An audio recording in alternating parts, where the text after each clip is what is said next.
అందుకే శంకరులు అంటారు, నీకేమి ఇవ్వాలయ్యా?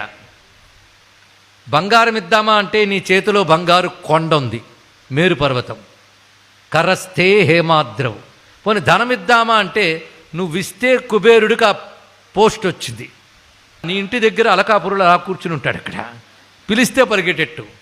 అందుకే కరస్థే హేమాద్రవు గిరిశ నికటస్థే ధనపతవు గృహస్థే సద్భూజామరసురభి చింతామణిగణై. నీ ఇంట్లో కల్పవృక్షాలు, కామధేనువులు, చింతామణులు ఉన్నాయి, ఏది కావాలంటే అది వస్తుంది. అంతేకాదు స్వామి శిరస్థే సీతాంశవు. ఒక్కొక్కసారి ప్రేమ పైత్యం ముదిరితే చంద్రుడిని తీసుకొచ్చి నీ తలలో పెడతా అంటాం.